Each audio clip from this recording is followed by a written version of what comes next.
What is up, you savages? This is the Protect Your Neck podcast, and I'm your host, Dan Tom. Analyst is work you can find over at MMA Junkie as well as oddscheckerus.com. But on this here program, the Protect Your Neck podcast, we break down high-level MMA. That's what we're going to do here today. And whenever you listen to this, hopefully it's before the fight.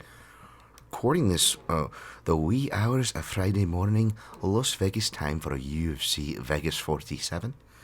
Irish Spring. I don't even know. I started off Scottish. Why'd I go with Irish Spring? UFC Fight Night 200. Oh, shit. And what better way to, bring it in with Hermanson versus Strickland? UFC Fight Night? That's what we're going to break down. Check the timestamps for when that starts from top to bottom. I don't think I did it last week or the week before, but I usually recap my picks and plays also at the very end if you're in a rush or just really like my picks as well as really don't want to listen to me, which I get. That's always an available edition for the most part for you on this here program. Usually just a couple quick notes or recap. Both will be very quick and it's pretty much just going to be the breakdown today, but we'll still timestamp nonetheless. Got a couple shout-outs I wanted to give as well. Feeling better, sounding better. Can't remember what I was at last time I talked to you guys, but yeah, what's been mild for many, or maybe not many, that's irresponsible to say, but what I see get reported as mild for many was not for me, which is why,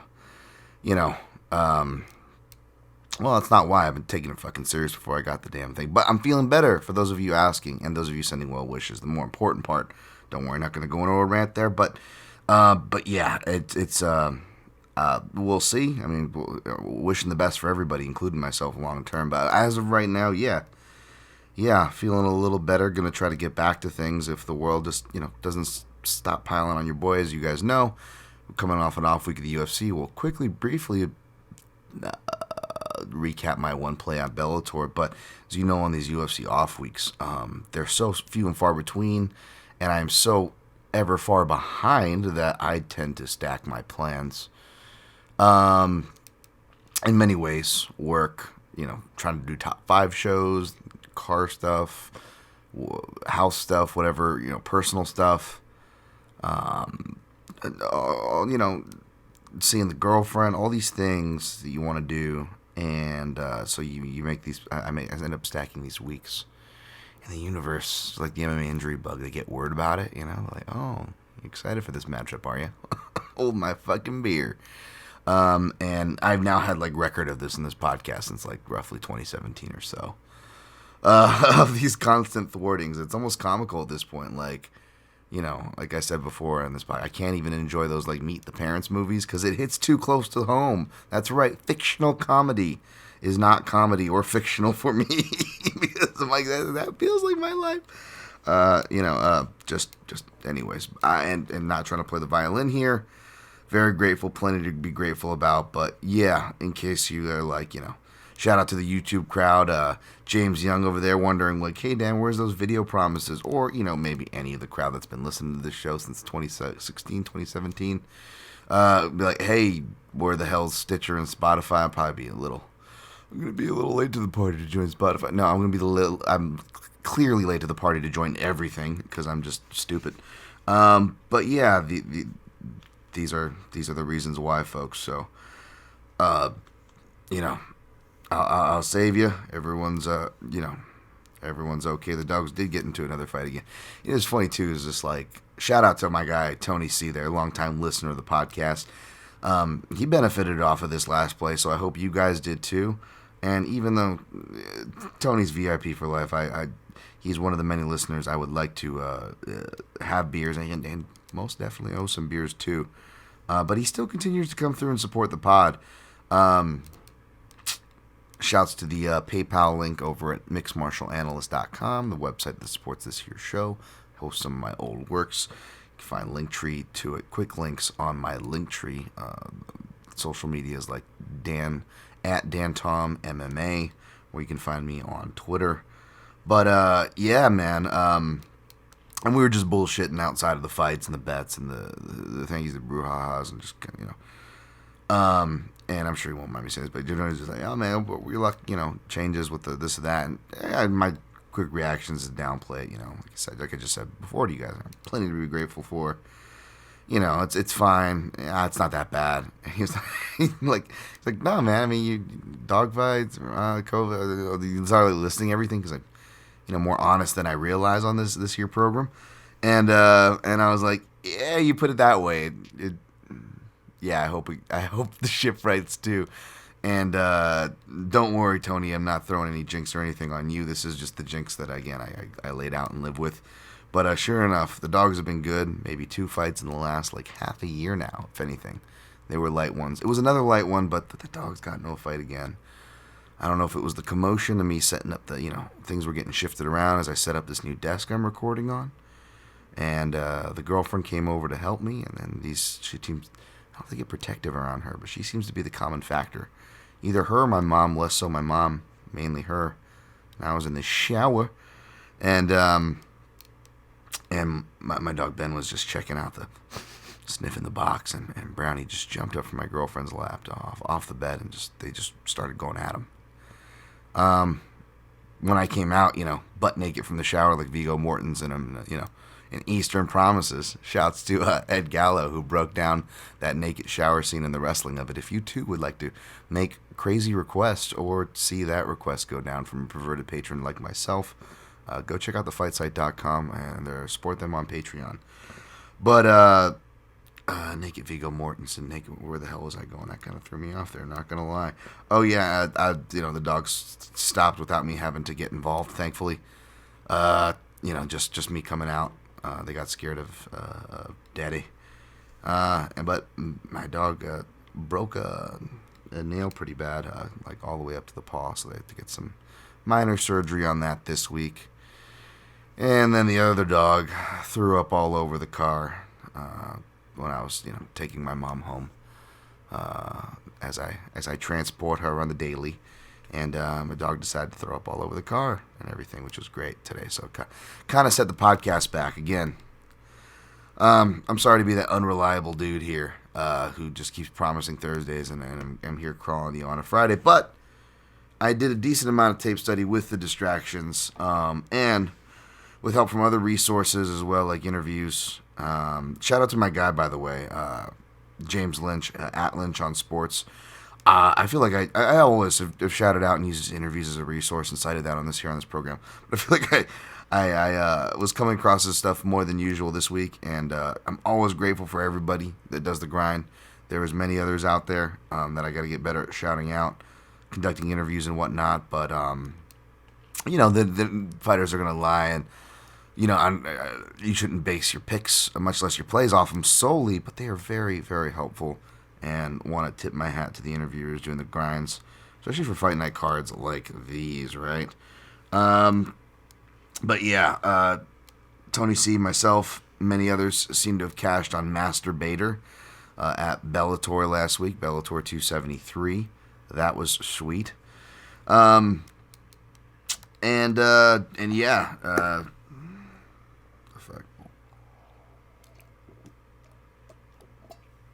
I do gotta say, Moldavsky did better than I thought, and his grappling was more effective than I thought it would be. The folk style, wasn't exactly the proverbial kryptonite I thought it would be. And to my credit, Bader himself was surprised. I mean, no one ever takes him down like that, and that really surprised him. I did like that he addressed it in the post-fight interview. He kind of broke it down to the weird step over that Moldavsky was doing to get position. It really kind of threw him off because Bader's just not used to that. So credit to Moldavsky there, but his striking was abysmal. Bader almost knocks him out in the first round. Maybe could have finished the job if he didn't shoot. And I think Danny Segura from MMA Junkie made this point, which was great. And because I did also see, Bader did show some signs of tiring, but was, I would argue, still had to output more, both defensive, and offensively, which is what ultimately won him the fight. And it was, but it was a high pace, because I was standing hard against Moldavsky, overvalued. I still feel that way. I still don't feel like you can justify it despite him making it closer than he should have. No one should have been laying that chalk. on Moldavsky, especially if you watch the tape. And I was gonna say, oh yeah, but the gas thing, Danny Segura brought up that when you almost get a finish, it's really excusable to almost gas out, especially at heavyweight. And Bader still went another 4 rounds, ended up winning the fifth and final. Again, impact. Moldavsky had impact with a takedown, and he went for 2 punches, but it wasn't as much offense as Ngannou had in round 5. Overall, much less the end flurry, which is what sealed it for me with Ngannou winning round 5 against Gane. I still had him arguably winning, but I was getting worried at the end until he landed those last flurry of hard punches, because he was still leaving it in that territory where, well, who actually did the more damage, right? Which is what we saw how Bader and Moldavsky was scored. And to Moldavsky's credit, not only did he get 1 takedown, but 2. At least 2. He had more than that, I believe. But, a lot of these were mat returns, or Bader was up, and then they fought from the stymie stalled position. I don't know how much you want to count those. I don't care to argue them, to be honest, because there wasn't really anything done with them. But yeah, what was I fucking saying? Shit. I don't know where I was trailing off there, folks. But yeah, it did the damage, I think, was, the takedown. It was impactful. That final one, his impact is in the judges' criteria. But again, it wasn't that big. I still thought Bader was winning the striking in the first part of the round. And not only was he doing all those elbows that you can't ignore, but again, part of the thing, what I was saying with Scott Fontana on our bad judging episode, is a lot of the common thread list that I listed, right? Was blood, body language, whether it's gassing or acknowledging shots, right? And even that's when it's whether it's an eye poke or a punch that hits the eye, when the fighter acknowledges it, Bobby Green, Thiago Moises, a lot of these closer fights, that can be it, because if we're judging on impact and damage, well, that definitely impacted his vision, and the ref just said it was a legal shot, or the ref didn't call a foul, so I have to treat it as not. I guess hypothetically, right? So you do those things, and when not only was Bader elbowing, but he actually got Moldavsky to react to it, put his hand up like it bothered him, and he actually changed his level voluntarily back up. And I think that body language right there was the most effective thing in the round, off those elbows. So yeah, no issues there. All right, 1340. Let's get into UFC Vegas 47. UFC Fight Night 200, UFC Hermansson vs. Strickland. Main event breakdown up as I speak. MMAJunkie.com. Sean Strickland minus 225. Jack Hermansson minus 185. Plus 185. I officially picked Strickland by decision, but in no way. This is another thing where it's like Moldavsky, the dog is live but not as live, obviously, because I'm not picking him, much less confident. This is the opposite, where I'm not confident at all in my pick, and I'm picking the favorite. It's fun. I picked a 2-1 dog, and you listen to how confident I was, right? And I put my money where my mouth is. I'm picking a 2-1 favorite, and I could not be confident in this in the slightest. Part of me, unbiased as an analyst, will tell you the things you may have already heard or know yourself, that Jack Hermansson is a dangerous submission grappler, and we haven't seen anybody try to really apply that, much less shoot takedowns at Strickland at this run at 185 in the UFC. He's had 2 runs, plus his regional scene, which puts him at 18-0. I've seen 19-0 out there, but I think that's because you really got to look. And one of it's a 195 catchweight. I'm not talking about the one with Brandon Allen. He actually had another catchweight at 195, which he also won on the regionals and King of the Cage, where he has his middleweight title. But yeah, he's actually 18-0 overall, and as impressive as that is, we still really haven't seen him against that meaningful.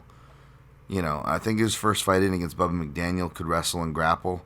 But we saw Sean Strickland kind of take over that department and really handle himself well, and that was a scrawny Sean Strickland, a pre-Team Quest, pre-worked on his wrestling Sean Strickland, and again, he still had that jab, and he still had some really good grappling wherewithal, which are going to be that plus pressure will be keys to this fight. And Hermanson noted in interviews, shout out to my guy Aaron Bronstetter while I'm shouting out Canadian interviewers, right? A weekly resource, of course, the TSN MMA show. He says that Jack Hermanson's a smart guy, and he's like, hey, this, Sean needs pressure, but I don't think he's going to be able to do it with me. Well, the problem with that is that even though Sean Strickland has definitely had his back foot jabbing performances, and Sean Strickland is definitely not as good off the back foot, and Jack knows that even though Jack can pressure and has had performances back from, Cage Warrior days to decent stretches in the Marvin Vettori fight, where he will pressure forward, right? But a lot of times, more often than not, in the beginning of the fights especially, as he gets his feel, he really does more of an in and out, bounce around, stick and move, play on the outside, or can be convinced to play on the outside. So when it comes to who's going to pressure early or more consistently or more aggressively, I got to go Strickland. Now, that could play into Hermanson. If Hermanson decides to, I'm sure he's going to make a couple, at least, strafing runs, if you will, for not just takedowns, but just pressureful offense with strikes to boot. He's mentioned that he can't just rely on his wrestling. And that's the thing that kind of worries me, because Hermanson kind of self-admittedly says his wrestling is not nowhere near as good as his submission grappling, which worries me. And part of me thought that maybe he was just saying that because, he's still a bit defensive of the Khamzat Chimaev loss, saying, hey, it was a wrestling match, not a submission grappling match. It'd be different if submission grappling. I already knew he was strong for his frame, right? And we'll talk about another long welterweight who's really strong for his frame coming up.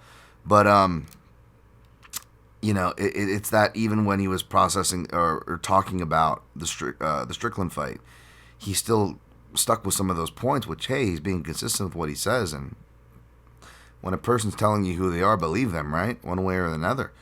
But he said that his wrestling self-admittedly isn't good enough, so he really has to mix it more with strikes. And that was the thing that swayed me, right? I went and looked, and, you can just look at stats, and stats never tell a story, but, you can look at stats just to find out that, yes, Strickland, like I said earlier, hasn't been pressed in the wrestling department, both by the numbers or by notable presences, when he did, that could do it. Kind of lacking that sample size, but just overall takedowns landed on him. I went back on the UFC and watched them all. And most of them are like well-timed reactionary doubles in the open while he's both coming forward and leg kicking on one leg. And the only time where he really doesn't get up from those immediately or reverse position is against Kamaru Usman, which is understandable because A, it's Usman, and B, when you go back and rewatch the fight, you forget that he probably knocked him out Strickland out in the second round, and Strickland just kind of flashed and woke back up. But I don't even know if you remember the last half of that fight. There's a clear 10-8 in round 2. And even in the early takedowns in round 1, like, someone as good as Usman had to chain. It was a reactionary double, which wasn't enough. It was later on in the fight after he really kind of just beat down Sean in a submission, not literal submission, but you know what I mean. But he would have to do like a level change, push him into the fence, from there, chain down to a high crotch, lift, and then chain back off to a double kind of a deal. Like, he had to put like multiple attacks together. And Hermanson is good at putting multiple attacks together for submissions, but not so much takedowns. From the clinch, he can put 2 together, as most of his takedowns come from the clinch, upper body against the cage, which makes sense because it's more of a Greco base when Hermanson did wrestle. Hermanson? He reminds me of the guy from, I tweeted area, like Army of Thieves and Army of the Dead or whatever. There's a guy in there. I forget his name offhand, but looks just like him. But yeah, like that's where Strickland defends best from, the clinch and in the cage. Again, they have to be opportunistic, or you better be a really good wrestler. And when I was watching both, in his fights and even in the wrestling match against Khamzat, I noticed that Hermanson his entries actually aren't that bad in the open. But when he gets to his knees, and I'm the last person that can be critiquing him or anybody on their wrestling. But again, from what I know and experience myself, and and just from observation, even though he's a decently strong guy and a decently strong middleweight, his explosion and finishing power and drive just doesn't seem to be there. So he's really going to have to depend on catching the perfect takedown, kind of catching Strickland off guard, really making things ugly in the clinch, and or when either of those fail, which he's done before, drop down for the leg lock, right? And then force the grappling that way, maybe come up on top if he doesn't get it. Strickland could have a bad leg from the motorcycle accident, which is a suspicion, which is why I really wanted to see him defend shots more since he's returned from the accident and up at middleweight. However, as we saw in some of his fights, his wrestling's, like I believe in the Yucko fight and Hall fight, especially toward, later rounds, his wrestling seemed to be intact and wasn't missing a beat offensively. I know it's different from defense, but as far as knees changing level or any suspicions there, I didn't really see that. So it's kind of another reason why I went with Strickland. And I know Strickland's kind of moved away from his grappling, but his skills are still there. I mean, he probably should be a black belt by now if he stuck with the gi, because he's been a brown belt forever. And, he's natural for this weight class. Not going to be too much of a size difference, I don't believe. So, I think Strickland, I wouldn't be surprised if he gets it inside the distance. Part of me thinks that, as mean as he, and I'll briefly touch on that before we go on, don't worry. The persona he tries to put on, I do think that the training and knowing Uriah got to him, and I think he could have finished that fight and didn't. I don't think he consciously made that choice, but I think that's what was going on subconsciously there. And no, I'm not picking him because he is training more out of Extreme Couture these days to the point where I put it on his camp. I haven't talked to Eric about him, to be honest, not since before his last fight with Hall. Even though I joked on Twitter, I forget breaking down that fight. I hit up Eric to see if he was training, because I want to know what gym to put on, and Eric's like, nah, he's more of a syndicate. And to Eric's credit, of course, he came out with John Wood for that fight. This fight, it appears to be different. Obviously, is different. So, Extreme Couture is on my breakdown. But I don't know how much there is really a bias to state here, because I'm not saying to play it, and it's not the reason why I'm picking him is because he's going to have Eric Nixick in the corner, although that's obviously a plus, him in any corner. But Sean's a wild man, and just because I love my guy Nick Nixick and he's in his corner, that doesn't mean that's the reason why he's picking him.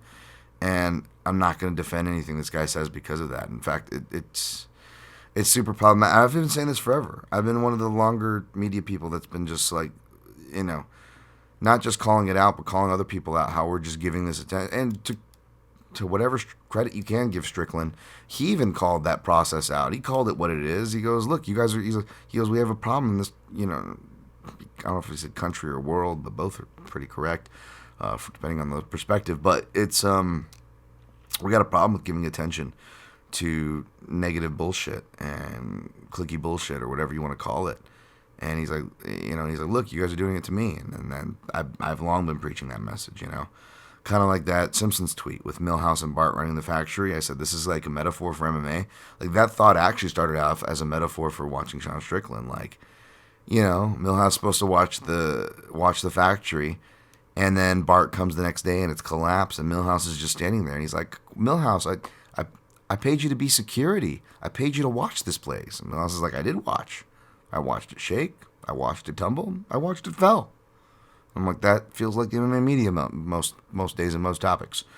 I'm not going to be surprised when this guy does something really dark and twisted, and I hope people that I care about, like Eric obviously wouldn't be involved, you know what I mean? Like, or just nowhere near, no one I care about is near the guy when he goes off. But, would any of us be surprised? And I hope any anybody who's promoted him, especially media and people who have a certain responsibility. Yeah, I hope they hear that voice scratching at their conscience. Because yeah, I mean it's just bullshit. And what's up? And I know Kevin Holland is like this. And by the way, that's another thing I called forever ago. Like I think I even wrote it in an article or something. Like, oh, they should match up. I said it on podcast. I mean, they should match up Kevin Holland and Sean Strickland. It was like after Strickland's fight against the last Jack, his first fight back. I was saying that. But Kevin Holland, despite being the smack man and talking, so like you can't be surprised when people come at him. But like, what's up with people being fucking racist? Like you got fucking Cumshot calling him the help, and then you got Sean Strickland, which people totally miss in the story. And granted there are other problematic things to focus on, like him, his barometer, despite being a fighter, is not that he can kick a man's ass. It's that if he can rape a man. And the fact that prison styles is something definitely red flag city, obviously. But so I don't blame you for focusing on that. But I didn't see anybody focus on the. And again, I'm not fucking language police over here, but god damn, man, like what's up with Kevin Holland getting like fucking racially charged tonal shit, from like the help from Cumshot to.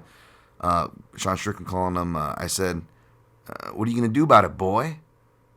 And then Kevin got mad at me. I don't know. We talked crap online. We saw each other in person, but then when I said something that said, when I called him boy for whatever reason, he won. Like, I wonder why, Sean. I wonder why. Says the self-proclaimed former skinhead. So yeah, I could totally picture, and nothing against anybody who likes, especially like early 90s 5.0s, but there was just, if you saw like early 90s Mustang 5.0, like minus 500, minus 5,000, it's a white dude, minus 500, he is, minus 500, he has a shaved head, and minus 300, that there's a tank top, either just wife beater, and that's what they probably call it, or at least underneath. But I could totally see Sean Strickland like in the late 90s, in the early 2000s, late 90s, just with a baggy pair of black Dickies, a baggy white T-shirt, the shaved head, the fucking natural born killer's look in his eye. Fucking hell. Part of me is definitely rooting for Jack Hermanson. The betting value is on Jack Hermanson. I like Jack Hermanson. As you can tell, I am not a fan of Sean Strickland, but as a guy who's trying to be an unbiased analyst here, Sean Strickland is the pick. I officially picked him by decision, but if you can find plus money, which is starting to pop up, under 4.5 is a, mathematically nice bet. If you can find it at plus number, it's really easy to justify bet at the very least. And if you think Strickland finishes, I would think that it acts as a hedge for the submission upset on Hermanson. So unless you're looking at it under 4.5 for plus money, stay away, motherfucker. It's just one of those days. Alright, next fight. Punahele Soriano Puna, minus 190, Nick Maximov, plus 160. I was thinking this could be, and this could maybe in retrospect look like a complete mismatch where you could lay the minus 190 straight up. And be justified in doing so, regardless of, even if the result goes your way, but, beyond that, the result, I guess I should say. That being said, I think it's a tricky call to take that Puna plus money inside the distance. It could obviously happen. I'll be happy if it does. I'm picking Puna. I may put him in a parlay because BetOnline is not letting me put my other third leg. No, not that one. Don't worry, folks. Oh, not sure how much of a return I'd get on that, but but no, for Puna, here's what the tricky thing is. I actually lay a little bit on plus 300, which I feel like you should get more for a decision prop, but Puna has shown that he can go to decision, win or lose, and kind of fight hard. Shouts to my guy Dan Levy from Half the Battle over there. I think he when we did the was it, line movement betting show we used to do. He referred to Puna as Hawaiian Vitor, and I like that, of course, right? But you know, he actually, in a certain way, and this is going to sound crazy, not looks, not style, not acumen, not ceiling, but he reminds me of Justin Gaethje. Hold on, in the fact that Puna does, in the fact that he can fight, he will clearly get tired after the 7-minute mark, but he is still dangerous and can fight tired. Justin has always shown that. But it's that he had to sharpen it over the years, right? And different fighters, different arcs, different ceilings, granted. But in that theme, from that perspective, boy, do they seem the same. Because Puna, it's like, part of me, it's like, well, the promotional hype and the Dana White hype definitely can overhype a guy like This Is Power. And, the betting hype and all these things, right? But at the same time, I think just the pound for pound, the non-stopping power, but just the power that's there and even late into a fight, perhaps could be underrated. And that's where I see a lot of that Gaethje kind of liveliness in him. Maximov also seems like he could be deceptively... if he's got a chin on him, I think he's going to be real tough to stop because he can both wrestle and grapple. I don't know how much wrestling experience he has, but he looks like he wrestled. If you watch what you can earlier of him, his wrestling doesn't look as good.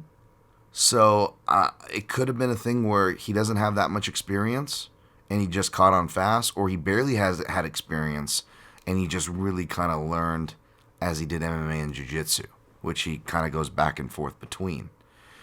He looks like he can hide his head. He looks like he's got great survivability as far as grappling goes, right? And grappling is definitely his instinct.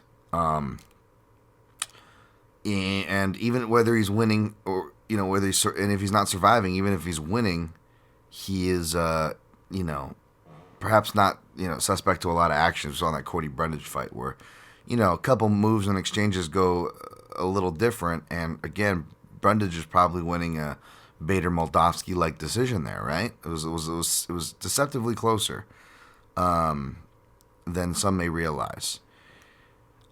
And if his big head and ability to go fight from heavyweight to middleweight translates to a chin, then I see scenarios where it's... and again, Puna, obviously he's done this, so no one should be surprised. I'm picking him, and I may be playing him, so it'd be no surprise if Puna gets a highlight reel knockout. But I think he has to hit this kid perfect for a highlight reel knockout, kind of put him out, not punch him back awake. Just it has to be a clean kill, which Nick Sick and those guys drill. So again, don't be surprised. But here's the thing is that if he doesn't get a clean kill, if he gets anything in between the wobbly zones of Maximov being 75% conscious, 50% conscious, 25% conscious, any of the ranges besides unconscious, I feel like this cat is shooting for a takedown. I'm hoping Puna's smart enough to not drop for guillotine. I haven't seen him do that. You can't accuse him of grappling when maybe he shouldn't, but that is kind of just his, that's more like taking shots and whatnot, and I don't think Maximov has a guillotine win anywhere, I don't believe, but the submission to watch out for Maximov is Kimura, because Puna will shoot, and he does have really good top pressure and a good top game, but he's really heavy on the shoulders, and I play a very similar way, a very wrestler-style top game, and the problem with that is you can give your head, or you can give your shoulder if you're kind of that shoulder pressure, forward pressure, happy legs. And I'm doing leg work too, obviously. And so is and Puna's legs seem fairly educated in grappling positions. But if you see his opponents, I believe it 2 or 3 times in his UFC fights get Kimura catches, including his Contender Series. And one of them's decently close. He has to maneuver, but I like the way he maneuvers. But even his maneuvering, he does a north-south circle out, and again, he's heavy into the shoulder. Everything is heavy, right? And Maximov has Kimura wins to his name. Will go for Kimuras, and just like how he talks like Nate, He has similar sensibilities too. So if like someone's trying to take him down or reverse the wrestling, sometimes you'll see him try to stymie the takedown attempt against the cage with a figure four lock, right? Himself. So that's going to be the submission to watch for from Maximov. Especially because since I'm picking Puna, I believe that Puna is going to be the better wrestler. He is on paper. Puna wrestled he was a state champion wrestler, but he also wrestled at a Division II level. I want to say in the Midwest, maybe at the same college, Wartburg in Iowa, possibly. But yeah, he's still qualified, even though he's Division II. He's still qualified for All-American. You got to hit up a guy like Ed Gallo or something to give you the exact qualifications. I don't remember how many matches or what it is to get to All-American, and if it's the same for Division II. But it's essentially like how they give the Master of Sport in Russia. There's a certain preset qualification you need for matches, experience, so forth, before you get that designation. And it's not given everybody. I'm guessing All-American is more rare than the Master of Sports given by all the Master of Sports we're starting to see come over, right? Possibly so. But yeah, I will say, though, what I do know as far as Division II, Division I, obviously on paper, wins, names, all those things. There's a lot of chest bumping a Division I can and normally does do across multiple sports to Division II counterparts. It's just like that. It's that upperclassman kind of bullshit. But it's not necessarily always skill that puts you in these places, right? Kamaru Usman, Division II. John Jones, junior college champ, right? A lot of these may be academic, social, personal, whatever, financial, whatever of the multitude amalgamations of all these issues will decide someone's path, especially for you non-Americans listening. It's a real fucking bullshit finance system on the price and premium we put on our schools here and how we divvy it up. It's kind of fucked up when you break it up. But it doesn't necessarily tell you how smart someone is academically, nor how good they are athletically. Because again, there's plenty of Division II junior college standouts that are world champions in pound for pound, highly ranked, right? So it's not always on those things. And to boot, Puna also has was a judo state champ and a judo brown belt. And you'll see the judo stuff pop up, and you're like, how is judo? Not a lot of judo people really that. You can poke holes in that, and borderline disrespecting the judokas. But hey, there is some truth to that. Not a lot of judo people with success, this and that. But if you look at Punahele Soriano's style, he uses judo more than a lot of people. He's got mean double legs, like American folk style wrestling you would suspect. But if you look at him in the clinch, he's always playing with feet. He's playing with feet more than a sambo person would, and more of a judoka styling. The way he off balances, and I love it. He mixes it with his striking, and even though a lot of times you critique him, again, the grappling that you can critique him is not that he'll jump gillies, but that he'll go for takedowns or he'll collapse into the clinch. And you can hear his corner and Eric definitely working with him to not fall forward into his punches, and that absolutely is true, and he shouldn't do it. But I think part of it is his hardwiring with his judo to where he is hardwired for people to want to shoot on him. So even when he's facing guys who aren't even trying to shoot on him, he's like, okay, if I'm going to throw my power and put myself out of position, I'm at least going to get my head positioned to get a cheeky headbutt, cheeky nodder, as Jack Slack would say, and in conjunction, counterbalance to shoot my hips back, right? Because I'm already going forward from my hips with a strike. Let's shoot it back, a counterbalancing effort in case they try to shoot under this power shot, right? And you see this kind of symbiotic economy of movement in a lot of Puna's striking. And when his head does work as a stopper, and the clinch does work as a stopper, you see him immediately block hips. He'll throw knees and uppercuts, but usually the striking again comes off of debasing the leg, which I love. I always cite that Jim Miller, Joe Lozon round 1, UFC 155 in their first fight. Jim Miller using a real low calf kick, inside leg kick, a scooping motion more than a kicking motion. And it was just off balance Joe and get his punches off. And Puna does a lot of those same things. But if you saw Maximov, who made some improvements between his fight, to his credit, with the Cody Brundage fight, in the boxing, and apparently he went to SoCal at Wild Card. And whether it's at Wild Card or he's staying up in NorCal, it should be no surprise. Again, he's this kid's clearly following the Nate Diaz playbook in his own way. He's coming from that camp, primarily boxers, which he is. But he puts his head forward a lot. Now, excuse me, get some water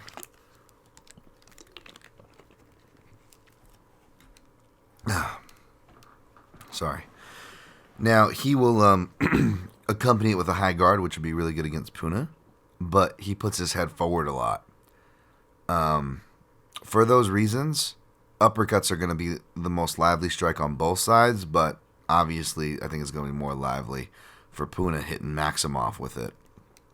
So that's going to be something, but because of the way Puna throws his head into things, because it's southpaw orthodox, and because Maximov is putting his head forward all the time, and he's going to be shooting, I wrote headbutt, or clash of heads, I'm sorry. Clash of heads, I got to be better at that. I'm not saying it sarcastically to be a dick. I'm directing that energy at myself, that shade at myself, by the way. Because it's true. I got to use that term more, and that's what I could see. This fight totally has class of heads. Fucking gonna get canceled because if someone's gonna get their head a cut or something from a clash of heads or some shit. I don't know if the fight will get canceled, but mark my words, there's gonna be not even clash of. There's gonna be multiple clash of heads and a potentially fight-ending one in this fight. It's a weird call, I know, but that's what it is. The only play as of right now, again, is Soriano by decision plus 300. I put a quarter unit on it. May put him in a third leg of a parlay if BetOnline doesn't let me do the parlay I did over at my bookie and what will be on my odds checker US sheet. Next fight, Shavkat Rakhmonov versus Carlston Harris. Rakhmonov plus or minus 240 favorite, Harris plus 195 underdog. Basically, this, as well as all the fights for the original 3-leg, our fights have a similar theme where both fighters, in spirit, like to do similar things, but one fighter is either just outright better at it and or better all around and more experience. I don't know about the experience. It's a toss-up. Probably give it to Carlston Harris. He's really got an interesting resume. Like, he's beaten guys like Michel Pereira and who else? I forget someone else. But then he's also lost to like guys like at 140 who fight at 145 and got beat by Gray Maynard, like Bruno. Is it Bruno Silva? Andre Bruno. He lost to Fernando Bruno. Yeah, he beat Wellington Turman. I'm guessing this was Wellington was probably just a kid because he's already young. So it was a young welterweight Wellington Turman. Early in his career, even to Michel Pereira, fucking 2015. Jesus, I couldn't find Carlston Harris's lone TKO loss. Looks like he gets caught cold in the first round by Jarrah Al-Salawi, but I did go watch some of Jarrah Al-Salawi's fights, and the dude looks like similar to Shavkat, can strike out of both stances, but really punctuates well with the left hand. So I'm guessing that's what he caught him with. Who knows? If someone is able to track down the fight, let me know, but it didn't really, not going to change my opinion. It's already locked in. Beats Christian Aguilera and with a nice choke, and Impa Kasangane, who clearly got pushed too soon. Unfortunately for him, I like him a lot. But when I watch Carlston Harris, I'm not as impressed as I remember being. He clearly has an effective game that he gets to for his frame. He's got a big frame for the division, and seems strong for a skinny guy. But Rakhmonov also has a big frame, arguably bigger overall for the division. And like I was hinting with Khamzat Chimaev, I think that he really looks stronger than what he is, and not because I've had a guy like Jack Hermansson reveal that to us, but you just look at the way, like the ways that this guy is able to hold his base and balance on the waist, on certain takedowns or certain positions. It's just like it shows that he's got a really good base and balance and understanding of position, but also just seems like a naturally heavy and strong guy, a hard guy to move around. And he likes to do the same things and operate in the same spaces as Carlston Harris. Except that his jiu-jitsu also translates from the bottom, where this guy's actually dangerous from the bottom, can fight well from the bottom, can sweep. Single leg get-ups, like I like the half guards to single leg get-ups, Maya style, that I like. Rakhmonov has shown those. He looks to be the better wrestler. Again, the longer guy, so he's probably going to be able to lock his hands to / before Harris, even maybe possibly. And then Harris also has that like early Jose Aldo, early WEC Jose Aldo punches, or like a lot of the Brazilian regional guys, where they almost look like they're potent as hell, and the timing is good, and their eyes are good, and the way they throw it, you can tell they have a sense for it, and they have a decent left hook to follow up. But that initial right cross that they often throw, especially like before the jab, Aldo, like like I don't even want to compare this guy because it's sloppier than even that old version of Aldo. But I just see a lot of these Brazilian guys do it, and they just throw that. It's like a downward parry, but it almost looks like a downward parry. It's such a baseball throw of a right cross, a right hand, I should say. Not even cross. Can't call that a cross because it doesn't cross anywhere. It loops. And against a guy who throws longer, straighter punches, and I believe he's even a better hooker as far as his left hook goes. And then you got the kick. Like, Rakhmonov can like throw spin kicks with accuracy. Like I wrote, Shavkat's what we thought Rory was, and not literally, but in the sense that it's been a trope for a while. But it started back with Rory, where it really took a trend. Like there's these people who've just came up doing MMA and they can do everything, and that's Rory McDonald. I'm more talking about that, whether you agree with that or not. That was a thing, and Rory was a big marker of that wave of trend. So I use him for an example here in the sense of like, how many people from Rory, since Rory, have we been having to hear that for a decade now? And there's some truth to that. I'm not denying it. I'm not trying to be a truther or an anti-person here. But what I will say is Rakhmonov blows the doors off of all those examples. He is what everybody was trying to make the hyperbole about, right? He was that. He is that Rakhmonov. This guy can literally do everything, and he looks like he's got a hell of a chin on him too. I've seen him take some hard shots on the regional scenes from guys who could punch, to clean right hands from Alex Oliveira, and the dude doesn't blink. He looks like he takes punches really well, and I don't think he's going to get submitted by Harris. And since all his wins are inside the distance, even though this guy does not seem like he has a gas tank problem, I guess the only unbiased way to make a path for Harris, and again, even though I feel like he should and will be favored more in the future, Rakhmonov, which is why I'm taking him in what seems like a prospect versus prospect fight on a lot of people's radar or on paper, is because, again, just the skill level and technicality in every department is just better for Rakhmonov, from the stylistic to the on-paper stats, like, minuscule shit, like height and shit, right, that I never really count on. And, yeah, like, looking at head value, like, I think we're going to see stupid numbers on this guy. And I know Harris has only been finished once, and we can't get tape on it, but I also think this could be a case of him kind of fighting the right guys at the right time, with his resume.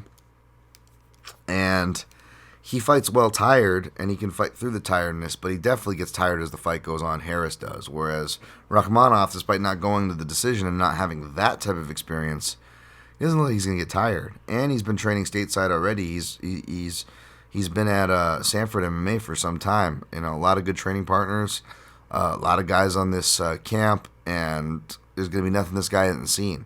Hard sparring to boot. Strong Kazakh is Shavkat Rakhmanov. I'm not as in touch with the scene as I used to be, so that's why you don't hear me calling guys from. I've been following these guys before the UFC anymore, but since 90% of the time I do my due diligence, even on debutantes, if I think they're gonna be good at least, I'll have those early UFC takes, and those will be usually hold up pretty well / more accurately than the herd. Will be we'll come around to it more often than later. So I'm still proud of my calls in that sense, but I'm not going to sit here and claim that I've been fucking watching this guy on the M1 scene, because I got no time for that shit.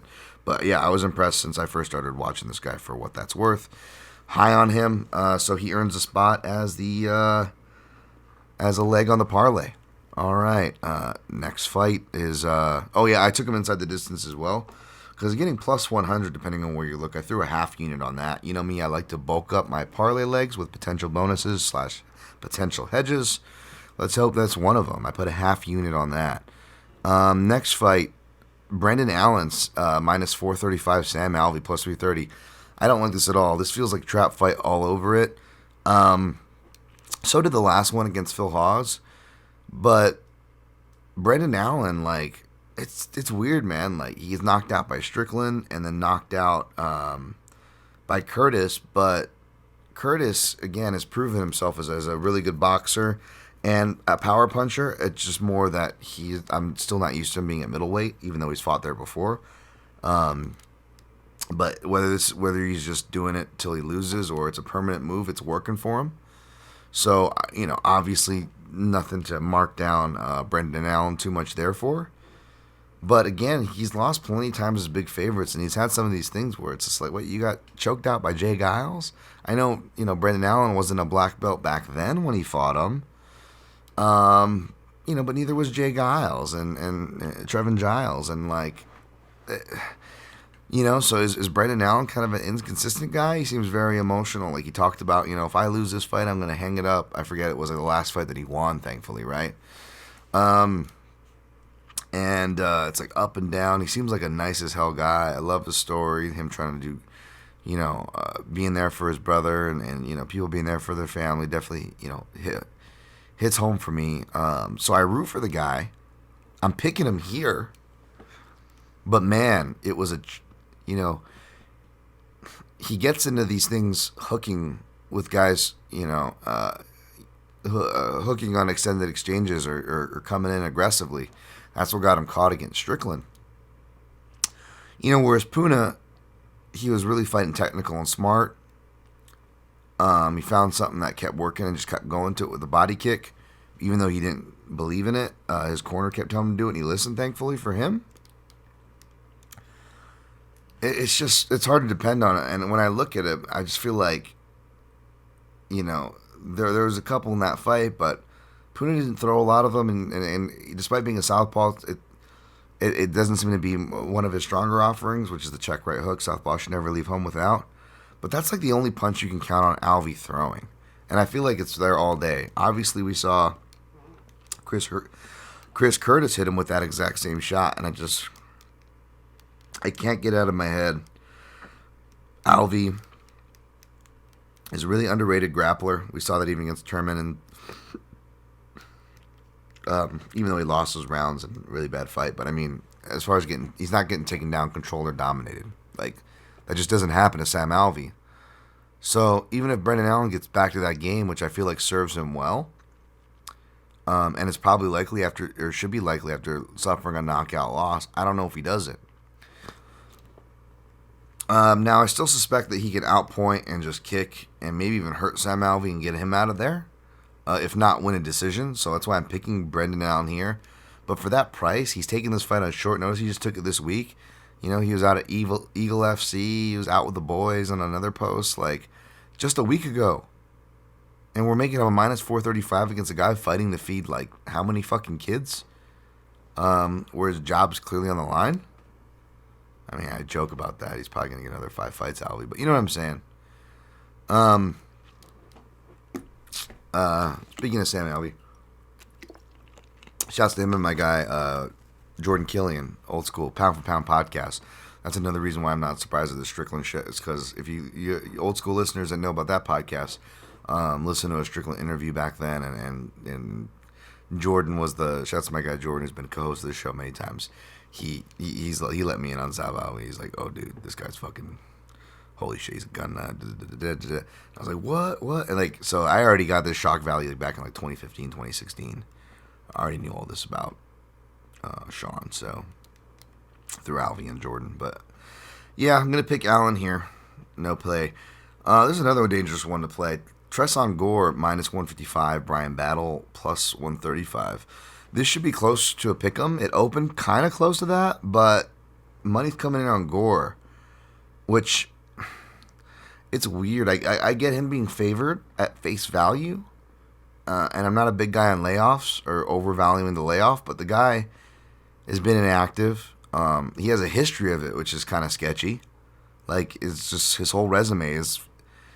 Not only does he have more he may have double fight cancellations than he does have fights. That's not a joke. But he seems talented. Trains out of Atlanta. Says he comes from a wrestling base. Recently got his brown belt. Trains out of the Lima Brothers sector of the American Top Team affiliates over there in Georgia. And he really fights like them in a lot of senses. 1 shot, 2 shots. He'll throw a check hook and circle out.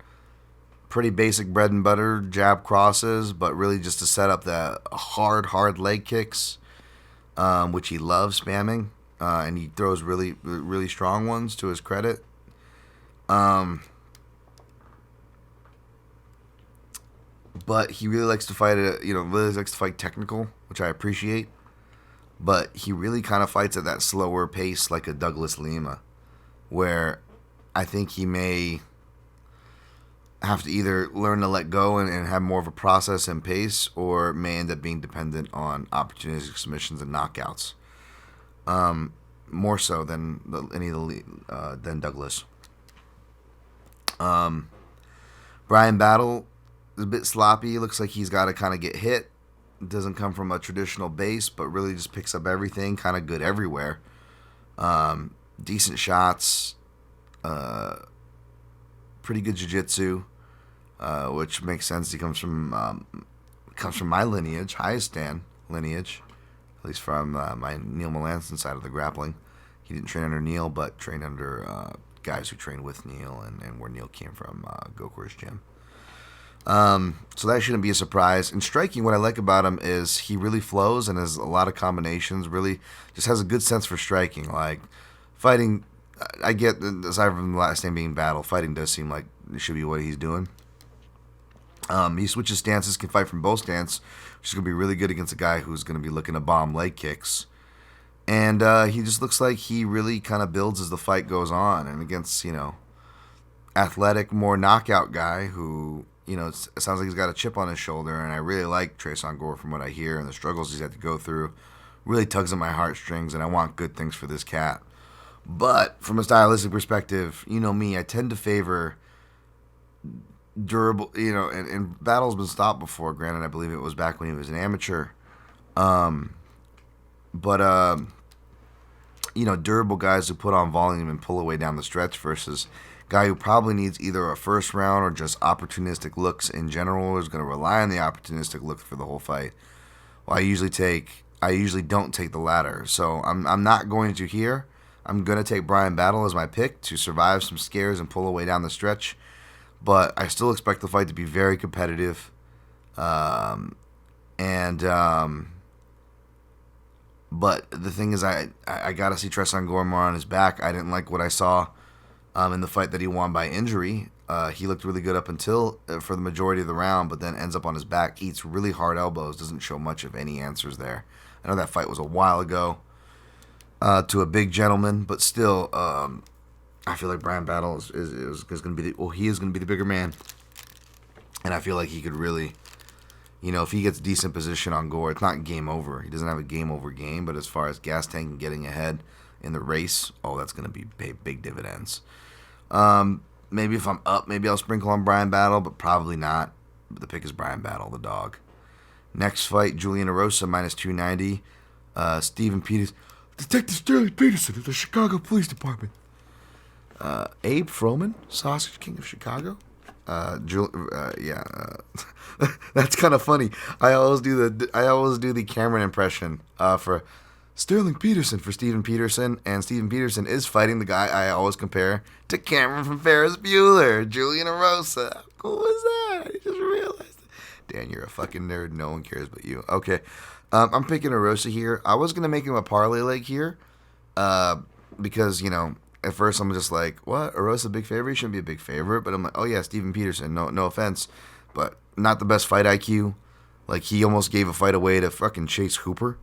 Like, grappling with him more than he should, getting into leg lock battles and not using him to get on top, until later on in the fight, gets on top through other methods. But even then, like, it just, not great fight IQ, not great defense. He's always in great shape, so him being, the fitness coach now at Fortis MMA is no surprise. Got a lot of experience. Seems like a nice enough guy, but I like Julian Erosa, man. I like Juicy J.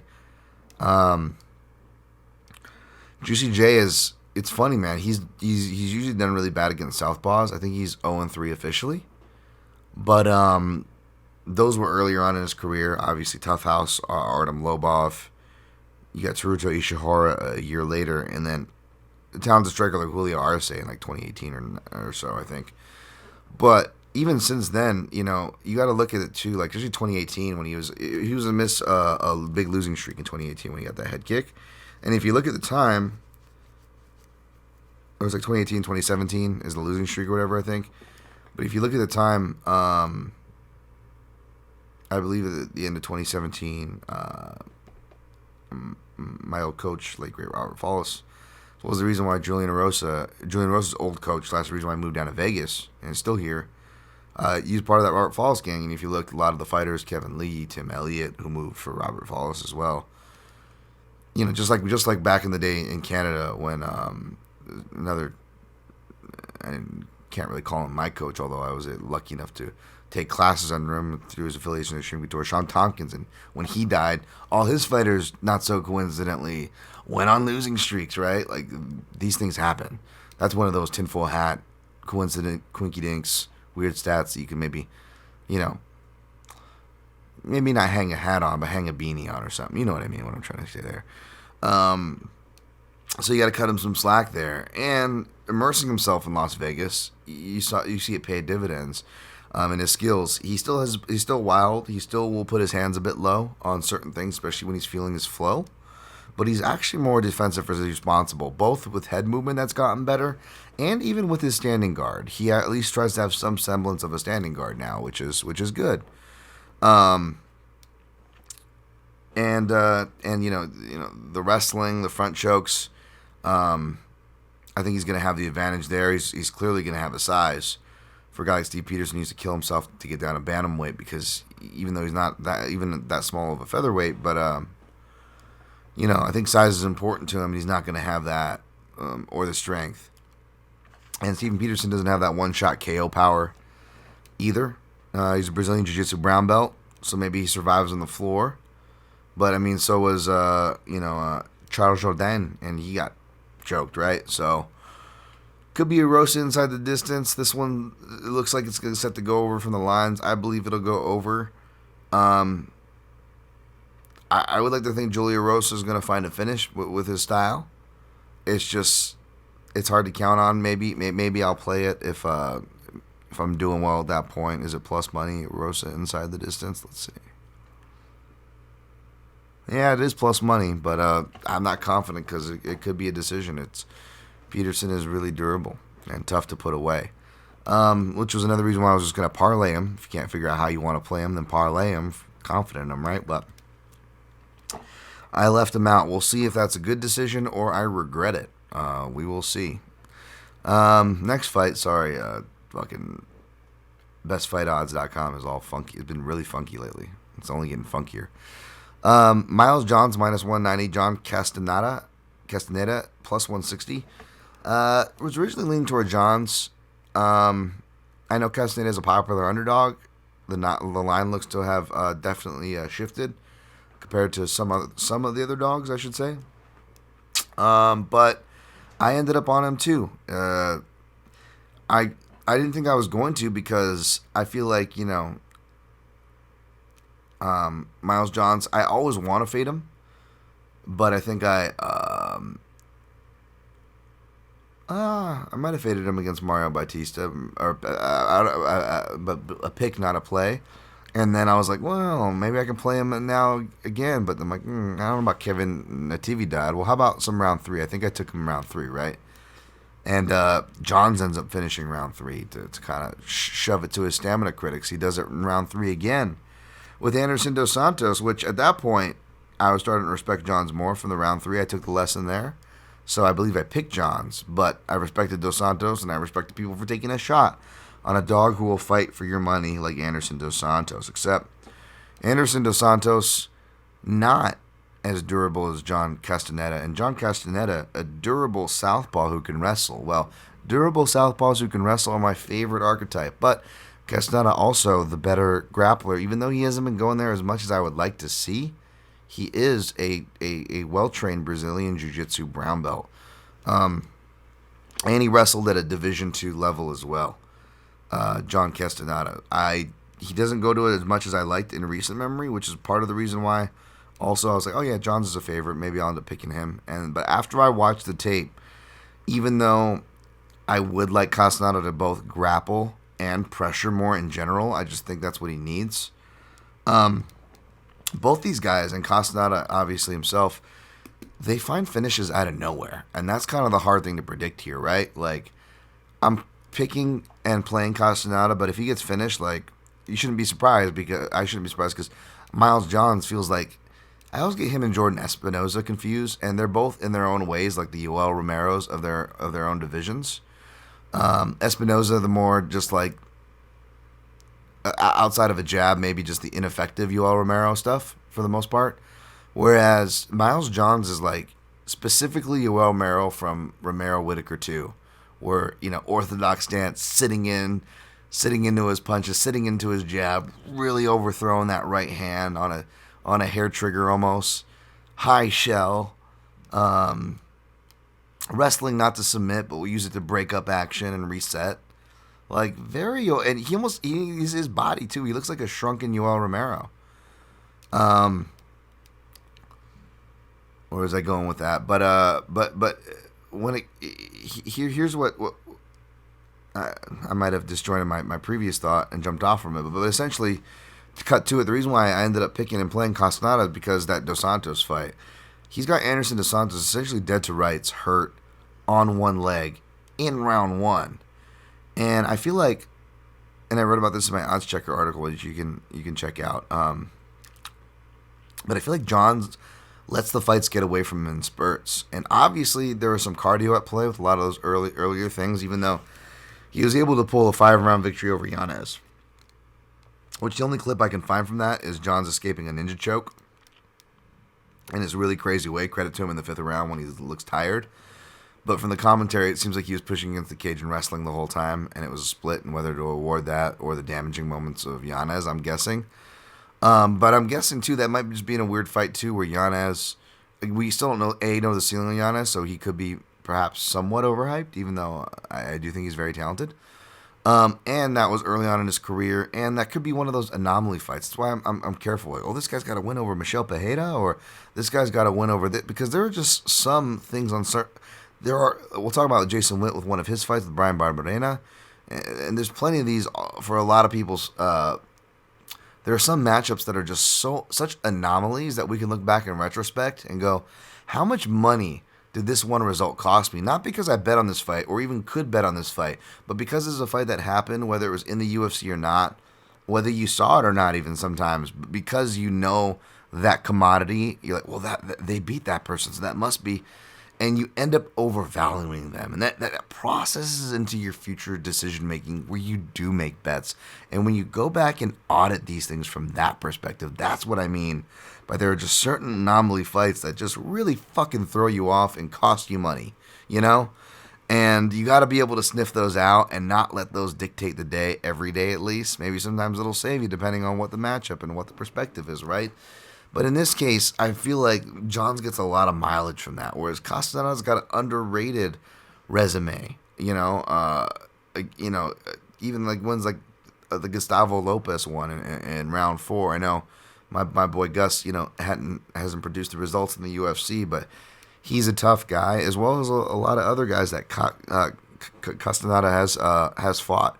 I know Chris Beal was on a losing streak, but he really lit Chris Beal up in that second round, and I could see something similar here in round 2.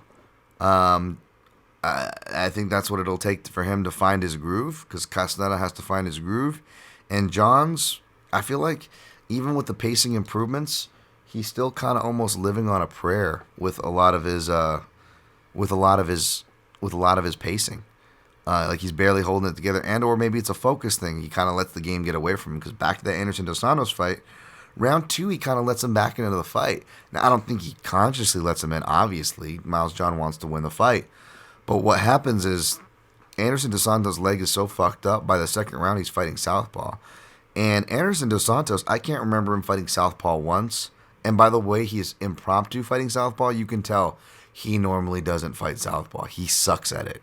He has almost no offense, none that looks comfortable at the very least. And what you got to imagine, like the commentary always says, is very true. Test someone's defense when they switch stance. Speaking of Roy McDonald Safatine. Every time Safatine switched stances, McDonald jabs. He jabs him on the beat because the defense hasn't adjusted yet. And Johns doesn't do any of that. He looks completely lost, because what's Johns' main pace-setting weapons that he's really grown into? Sitting into the jab and calf kick. And those are really big weapons for Fortis MMA in general, so that makes sense. What goes away against the southpaw? Well, calf kick does for sure. It's really tough to do. You got to do those like Jared Cannonier open stance to Robert Whittaker things, and very few people can really do that effectively, right?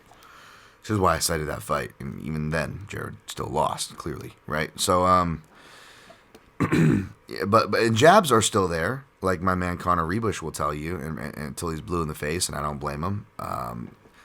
It's something people know in boxing more, but MMA, you'll see fighters lose confidence in their jab all of a sudden, and a southpaw's jab, especially a checking jab, which was my favorite thing to annoy sparring partners, can really control the dance and annoy the piss and throw off a fighter and disrupt their rhythm like a motherfucker.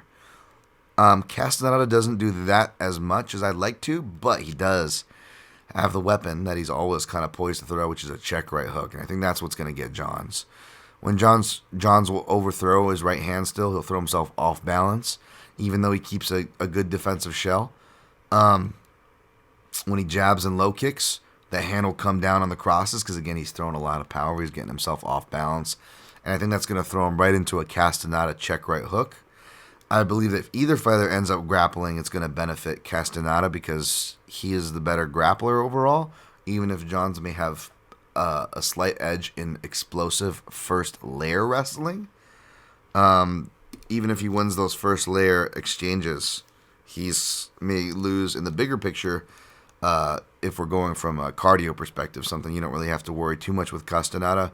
I know he actually kind of was shaky against Nathaniel Wood, but Nathaniel Wood is really good. That was a high-paced fight, and lest we not forget, Castaneda took that on short notice. So there's a lot of these little caveats on a lot of the fights that he did lose. So yeah, that's basically it. And I just feel like that Castaneda could outwork him. If anybody's going to get a submission, it's Castaneda. And even though they both could get a knockout, I feel like Castaneda is more likely to get the knockout, even though both men have only suffered one defeat in that method.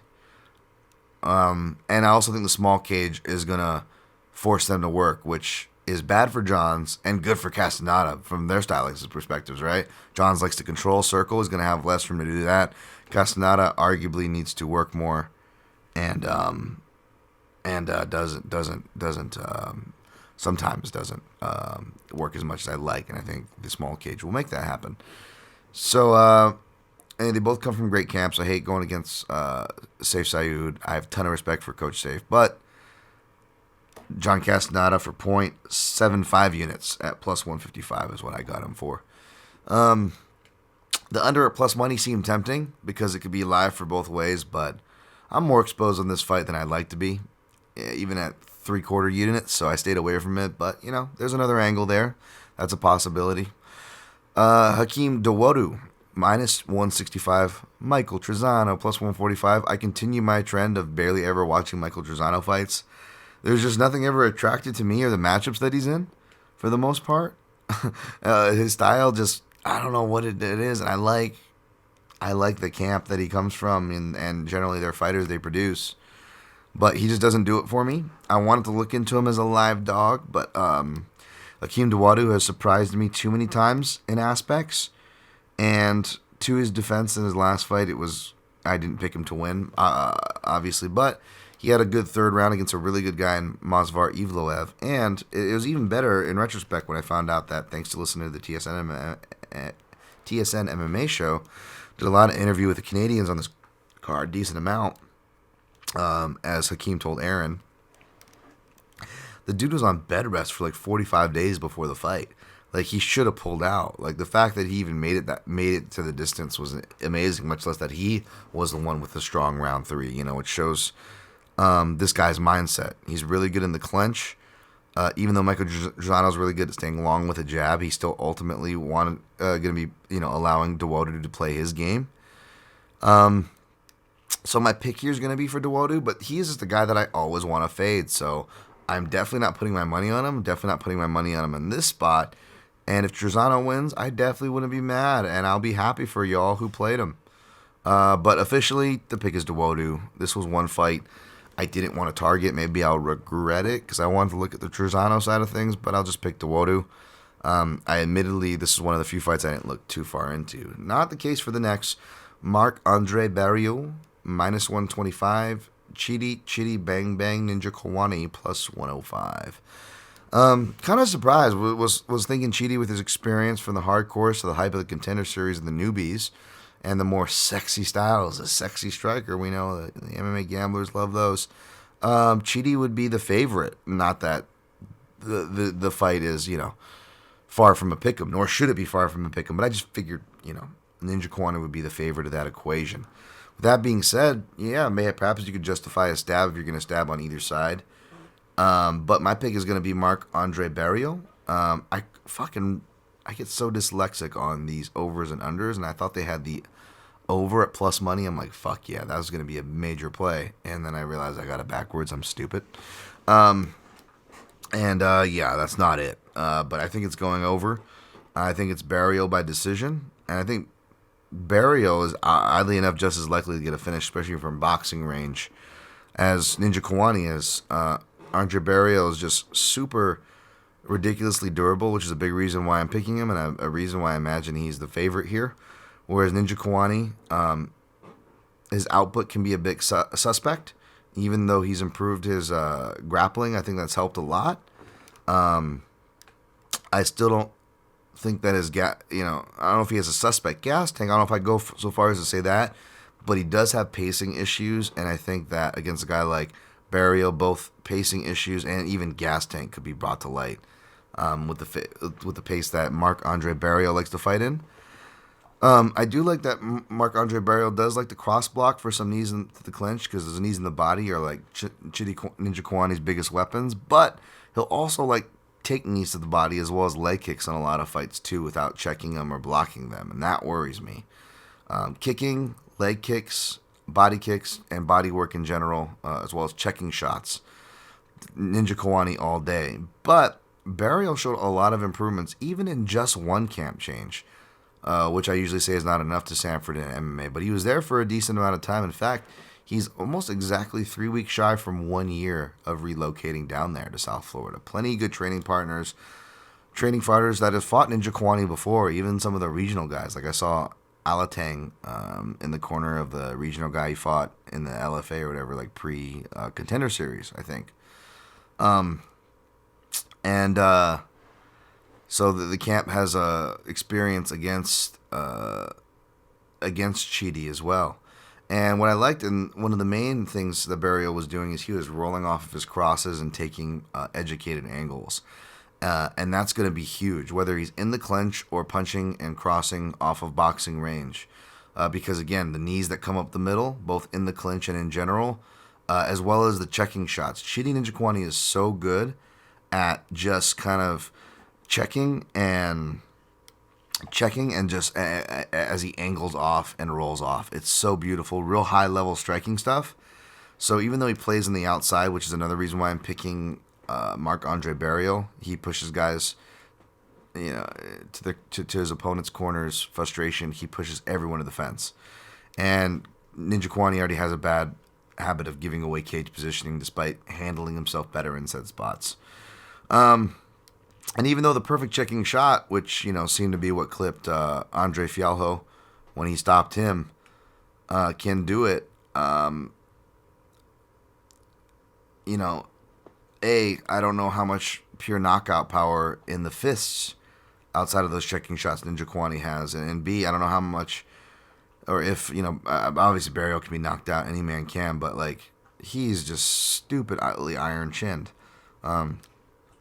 Eating stuff from Abu Azatar, although he did, that's the one time I have seen him hurt in the UFC. It was a ridiculously, muscle-jacked puncher like that, but he took how many other shots from him so well, and, was back on the clock, even the one that looked like may have stung him. Shots from the Nigerian dude, Dolce Lungiambula. He's just taking shots from so many people, and like nothing. And I like the habits, I like the training. So I'm gonna take him here. If money keeps coming in on Chidi and we get Marc-Andre Barrios even money, obviously at plus money I'll take the shot, but even money, I'll probably take a small shot on Barrios, but maybe not even then. Maybe I just enjoy this one. But the pick is Barrios. It's going over if that helps you. Probably is. Alexis Davis minus 250. Julija Storyalenko plus 200.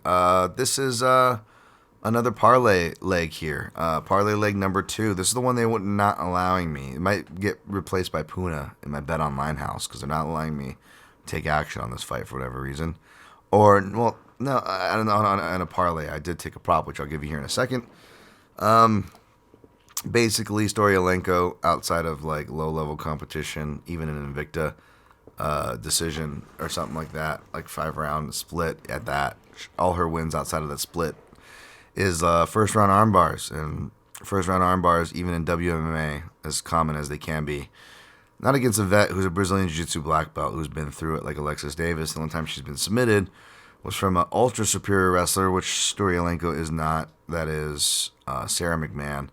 And that was, I remember reviewing that fight for my pregnancy article because that was one of her comeback fights. She was a negative as far as a loser in that coming back off pregnancy and a layoff, and a year layoff there. So, not totally excusing it, but, there's circumstances there for that.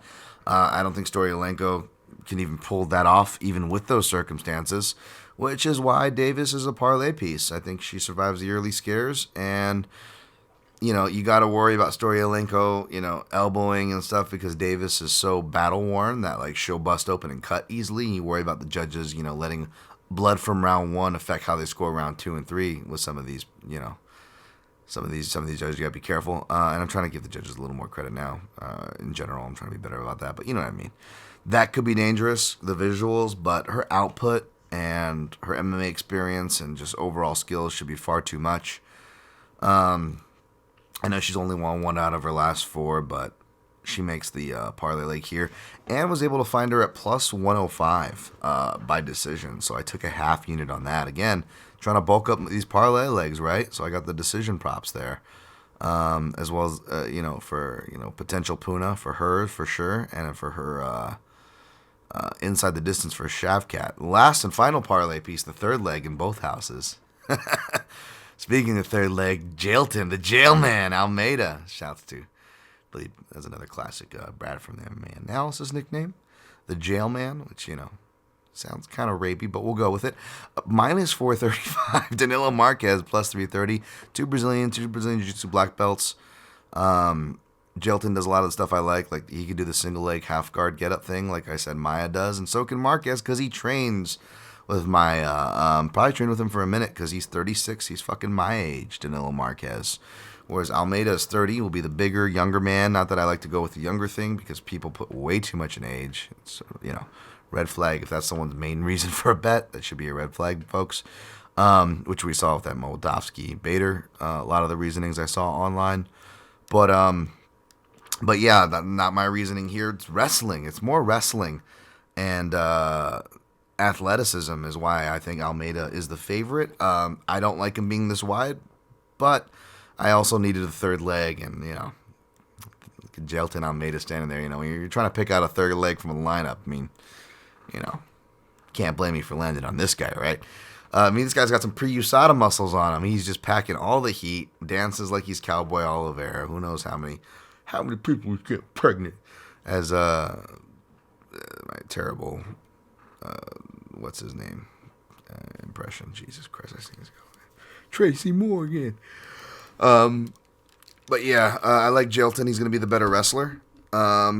Essentially, it's again, that's the theme of this parlay, right? It's aside from the potential leg of the Puna Maximoff in one house, the other legs, all these fighters like to do the same thing. Just one is just much better at it. I think, it's a big number for an I think, but Danilo Marquez, he actually has some boxing credentials, and you can see it in that Kennedy and Sheku fight. And I took some shots on Marquez. It's paid off here. It hasn't paid off there. So I like the guy, but it's clear that he just has like 7 good minutes in him, and he's done. Which is another reason I'm picking Almeida, who, despite not having decision sample sizes, which can be a red flag, like if you look at his output and the way he holds himself, I'm not saying it isn't or won't be an issue in the future, but I don't think it's like going to be like a Rogan, like, oh, he's getting tired a minute into it, or anything like that. I think this guy comports himself much better than Marquez on the feet, in general, from a stamina perspective, as better wrestling, more athletic. And I just like kind of where his ground game meta is going to be at. I mean, and even if you look at like one of Danilo Marquez's wins in the UFC, you have to beat a guy like Kadis Ibragimov, who's like garbage, right? And even in that fight, I believe you look at like round 3, not only is he like tired or whatever, but like he's got like a back mount or like a mount. And I know, I always talk about how the bridge is underrated and how a lot of Russian fighters have good bridges, and that's one of the few things that, I guess Ibragimov has and was able to do, and he bridged at the right time, but like there's this exchange where he's just dominating. There's no reason that he should lose position, and he loses position like almost in like white belt fashion. I know it's the 3rd round of the fight and he's tired, but like you just like you're doing that against Ibragimov, the guy who has to like fucking Jurassic Park 1994 PlayStation redneck grunt when you kill the character, grunt his way through takedowns. Wow, Dan, continue with your random references, you old bastard. I don't think that guy's getting that. So I took the Jailman as the 3rd leg. I don't really like the flyer here. I feel I may take a shot on him by submission at one house. At a decent number, because that's higher than the TKO.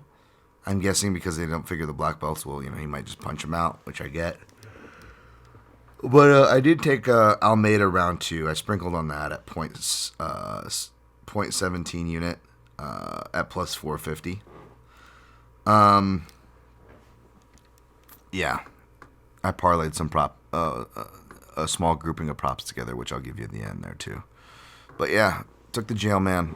Next fight, Philip Rowe minus 125, Jason Witt plus 105. This is another fight that feels like I don't want my money on. I put my money on Rowe before, and he's going to be my pick here.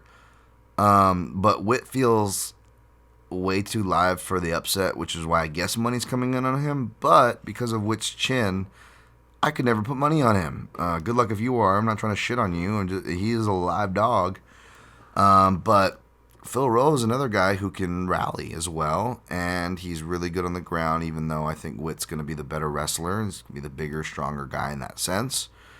But Rowe, he's improving on his boxing. He's got some things that he can put together. But as far as game plans, I feel like, Witt probably will be the smarter fighter in there because he's going to have James Krause backing him. Whereas Philip Rowe has made some suspect moves before. So, again, I can't trust either man for different reasons. But the pick is going to be Phil Rowe. I didn't go back to look at this one, mind you. And the reference I made earlier was just, as far as those fights that are anomalies, like Jason Witt and Brian Barberina, but even that fight, I think Witt almost lost at the end because he almost got knocked out.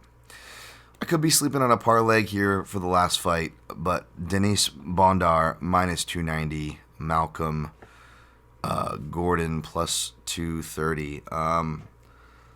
Bondar, let me see. I don't think he has wrestling. Hey, shout out to my man at Liam Picks Fights. Love that dude.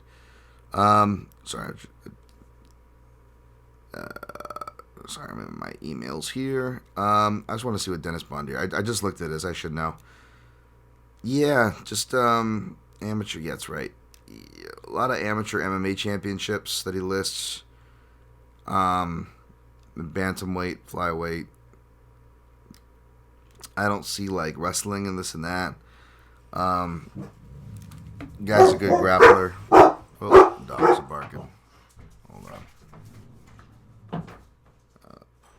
Sorry. It's all good. Yeah, but the guy's a good grappler. Don't mind that. I was just feeding the dogs. And the doggies are secure. Okay. Dogs have transitioned. Sorry about that, folks. He seems like a good grappler, but, Malcolm Gordon is a Brazilian Jiu-Jitsu black belt who can get surprise submissions. I think that's his path here. But a lot of first-round finishes on Dennis Bondar, whereas Malcolm Gordon can be finished fantastically in the first round. I'm going to be rooting for Malcolm Gordon. I want him to do well, but the pick is Bondar.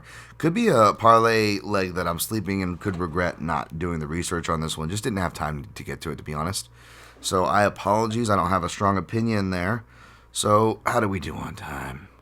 132. Pretty long. Sorry, folks. I had a lot to say. Again, I told you I did a decent tape study, and that's a bad thing. It's hard to expedite these when I actually do decent tape study. All right, picking Strickland over Hermansson, taking Soriano over Maximov, taking Rachmanov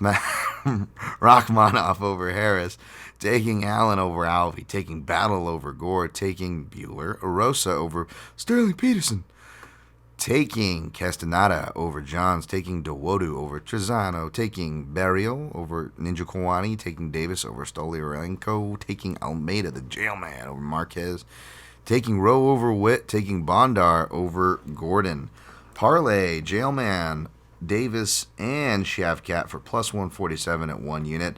Straight, Castanada plus 155 at 3/4 units. Battle, probably not. Barrio, maybe even, probably not. Props, Davis by decision plus 105 half a unit. Shavkat inside the distance plus 100 half a unit. Soriano by decision plus 300 1/4 unit. Parlayed all three of those for plus 1,539 for 0.7 units for fun. Also took the Jailman round 2 plus 450. If I have any other ads, I'll post them or let you know, as well as recap these on my pre-show I do with Aaron Bronstetter on Twitter.